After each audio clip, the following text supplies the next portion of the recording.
Nchi yetu imetoka kwenye uchaguzi mkuu wa Oktoba 29 na masuala kadhaa yaliyotokea baada ya uchaguzi mkuu, na mtafahamu, mnakumbuka jana anayefahamika kwa jina la John Heche, makamu mwenyekiti wa Chadema, amezungumza, ametoa tamko, anasema kwa niaba ya chama chake, tamko ambalo limetufanya sisi tuzungumze kama Mesira, tuzungumze na Watanzania. Moja, kama Watanzania tuna wajibu wa kuambia wanasiasa wawe wanachama wa chama cha Chadema, wawe wanachama wa Chama cha Mapinduzi, wanachama wa ACT na vyama vyote vingine, kwamba taifa letu ni muhimu kuliko vyama vyao.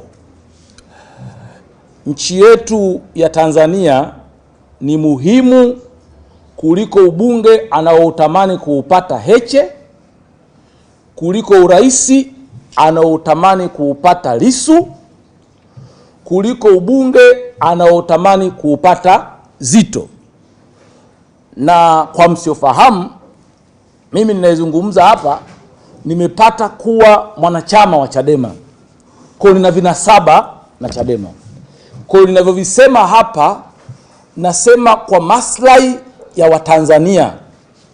Heche kwa makusudi huku au kwa bahati mbaya, jana amepotosha taifa na ametaka kurudisha taifa kwenye taharuki kwa kuzungumza masuala ambayo kwa mtu mwenye akili ukimsikiliza unaweza ukahoji utimamu wake. Miongoni mwa mambo mengi ambayo ameyasema Heche jana, ametutamanisha Watanzania kurudi kwenye ukoloni. Yaani amesema taifa letu lishikiliwe au liongozwe na mashirika ya kimataifa ya nje. Sisi Tanzania ambao tulipata uhuru tarehe 9 Disemba mwaka 1961, tukaungana na Zanzibari miaka mitatu baadaye, leo tukabidhi uhuru wetu kwa wazungu watupangie namna ya kujiongoza, kana kwamba Heche wakati Mbowe na Lissu wanalumbana kutafuta uwenyekiti, wao walisalenda power kwa chama kingine au kwa watu wengine waongezee chama chao. Kwa hivyo, moja, tunakemea vikali mpango wowote wa viongozi wa kisiasa kutaka kuwarubuni wa Tanzania, kuwarudisha kwenye akili za kitumwa. Tumeshavuka huko. Tanzania inaheshimika Afrika, imepigania ukombozi wa Afrika. Nchi iliyoshiriki kuzikomboa nchi kama Namibia, Msumbiji, Afrika Kusini, leo haiwezi, kiongozi anajiita wa upinzani hawezi kutoka hadharani akashawishi taifa letu liuze uhuru wake kwa wazungu. Tutashirikiana na wazungu, tutashirikiana na mataifa mengine, tutashirikiana na mashirika ya kimataifa kwenye masuala yanayohusu mashirikiano. Kwa hiyo tumesema nianze na hilo. Tunakemea namna ambavyo wenzetu wanasiasa wapo tayari kuuza uhuru wa taifa letu ili wawe madarakani. Kwa hiyo la kwanza hilo. La pili, mmemsikia pamoja na tuhuma zake amesema uchaguzi wetu haukuwa halali, uchaguzi uliofanyika mwaka huu. Kiongozi wetu anayeongoza nchi sasa hizi ni batili. Mimi nataka nimkumbushe tu Heche ajue uhalali wa uchaguzi sio lazima Chadema washiriki. Uhalali wa uchaguzi hautokani, yani ushiriki wa Chadema sio SI unit ya kuhalalisha uchaguzi kwamba ulikuwa halali. Sisi tunafahamu Chadema walikataa wenyewe kushiriki uchaguzi. Sisi wa Tanzania tunapiga kura kwa waliokuja kugombea. Watanzania wa Njombe watachagua mbunge miongoni mwa vyama vya siasa vilivyogombea. Chadema wao wenyewe walisema hawatashiriki uchaguzi mpaka wapate mabadiliko wanaoyataka. Leo kwa sababu hujashiriki uchaguzi, wenzako vyama vingine vimeshiriki, Watanzania wameshiriki, unasema uchaguzi sio halali. Uwezi ukasema kiongozi aliyepatikana sio halali kwa sababu wewe hujashiriki. Mimi nina mfano. Heche, sifa yake moja, historia yake, aliwahi kuwa mwenyekiti wa vijana wa Chadema. Heche, sisi tukiwa Chadema vijana tulimheshimu, japo ili Heche awe mwenyekiti wa vijana ilibidi mimi naezungumza nikatwe. Sasa sijashiriki, nilishiriki nikakatwa ili Heche awe mwenyekiti wa vijana. Mimi nikamuunga mkono mtu mmoja tu Mwampamba, naye akakatwa siku ya uchaguzi. Tukamuunga mkono mtu mwingine Gerson Nyakalungu, naye akakatwa siku ya uchaguzi. Tukamuunga mkono Beni Saa8, naye akakatwa. Mwisho Heche akagombea na mtu yeye mwenyewe ukimwambia uligombea nani mwenyekiti wa vijana hamjui. Akashinda kwa 51%. Hatukuwahi kusema sio halali, kwa sababu taratibu na kanuni za chama zilitukataza sisi kufanya vitu kwa sababu tukatwe. Taratibu za nchi zinasema ili ushiriki uchaguzi lazima ukasaini fomu ya maadili. Si ndivyo? Wao umesema ushiriki utaki uchaguzi wala fomu usajili. Alafu unakuja baadaye unasema uchaguzi sio huru, si uchaguzi haukuwa haki, uchaguzi umeingiliwa. Tunamshauri Chadema, zipo kazi nyingi za kufanya. Sio lazima tuilazimishe, tuishawishi jamii iingie kwenye machafuko. Na kwenye hili tutaviomba vyombo vya ulinzi na usalama wafanye uchunguzi kwa makini, waangalie namna ambavyo Chadema inaweza ikawa inahusika kufanikisha machafuko ya Oktoba 29. Narudia, vyombo vya ulinzi na usalama vimewachekea sana Chadema. Wafanye uchunguzi, wakaangalie kwa namna gani Chadema wanahusika moja kwa moja kwa vurugu za tarehe 29 Oktoba, kwa sababu mahusiano yao na baadhi ya taasisi za ndani na nje zinafanana kwenye lugha. Kwa mfano, wanasema wananchi wapeni watu wazike miili yao. Wapeni watu wazike miili yao. Ni nani ameomba mwili wake akanyimwa? Yaani Heche anapata wapi kusema wapewe watu wakazika wapendwa wao? Ni mpendwa nani? Ni mtu gani hapa Tanzania? Sisi wanahabari. Amekuja kwenye newsroom anasema ndugu yake amekufa kwenye Oktoba 29, wameomba mwili wa kwenda kuzika wamenyimwa. Yupo? Sasa unapata wapi habari ya kusema watu wakazike? Unasema kuna kaburi la pamoja. Mimi nimeenda hapo kwa Kondo, sijaliona.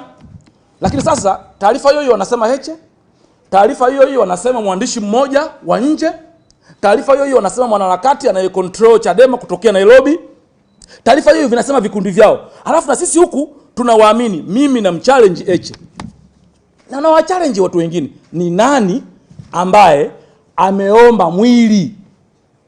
Au ni nani ametoka hadharani akasema ndugu yake hajamzika? Sasa wanazitoa wapi? Kwa sisi Mesila tunasema, kwanza, hatupo tayari kuruhusu uhuru wa taifa letu, amani ya taifa letu iliyojengwa kwa zaidi ya miaka 60 ichezewe tena kama ilivyotaka kuchezewa tarehe 29 mwezi wa 10. Lakini tunawachallenge viongozi wa upinzani hasa Chadema, wajiangalie kama wanavyofikiri sawa sawa. Inawezaje kuwa sawa wewe utamani taifa lako liendeshwe na watu wa nje? Lingine la muhimu watu kujua, Chadema hawajaanza leo kuto kushiriki uchaguzi. Mwaka 95 hawakushiriki uchaguzi.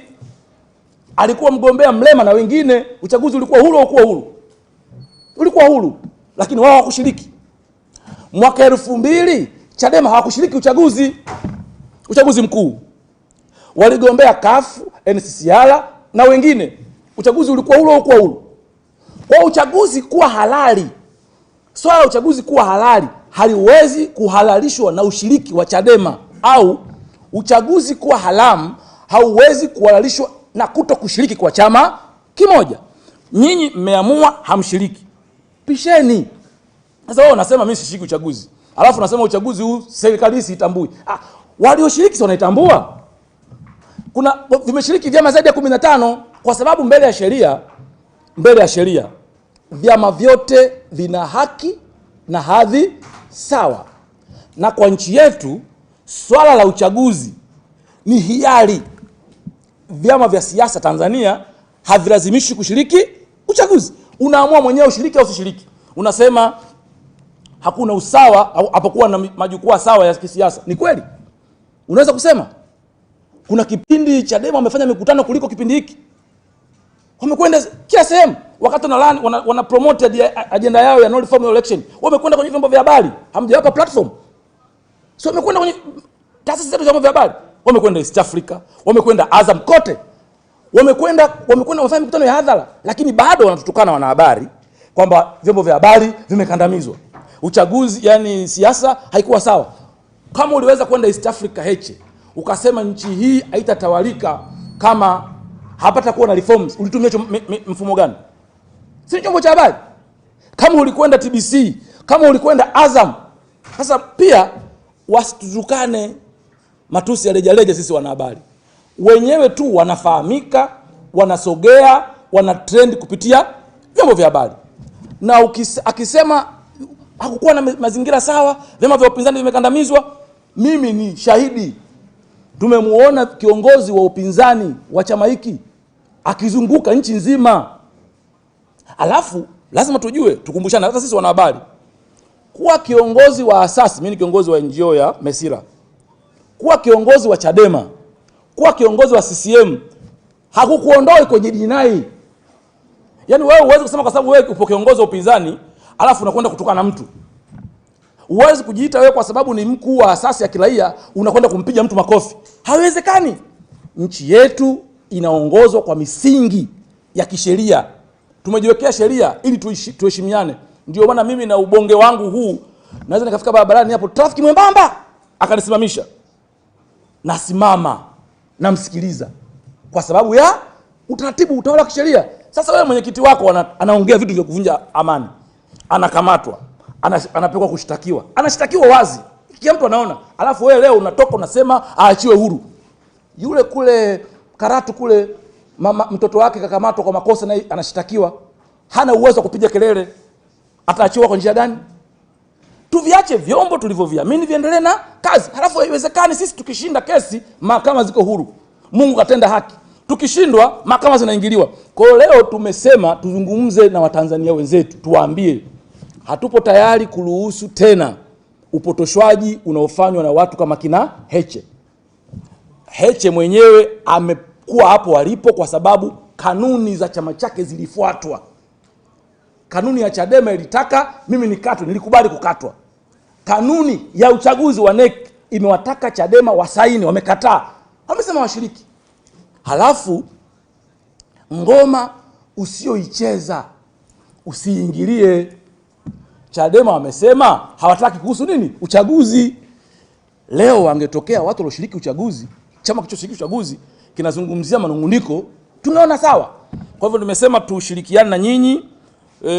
Tuwaambie hadithi za kutuambia sisi tutawaliwe na wazungu kwa njia yoyote ile hatupo tayari.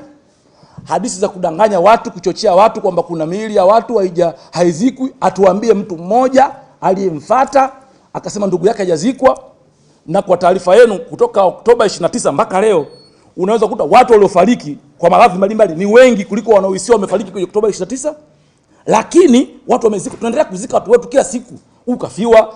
Hapajawahi kuwa na matangazo ya Omari Juma leo anaenda kuzika ndugu zake. Baada ya kusema hayo, ndugu zangu, niweke koma hapo, niwakaribishe mwenye maswali, maoni au ushauri. Sisi wanahabari tuna wajibu wa kupaza sauti na kukemea kila aina ya hatari inayotaka kuletwa katika taifa letu. Mwisho kabisa na si serikali wawashughulikie hawa watu. Hawa watu wanataka kutuharibia amani na kwa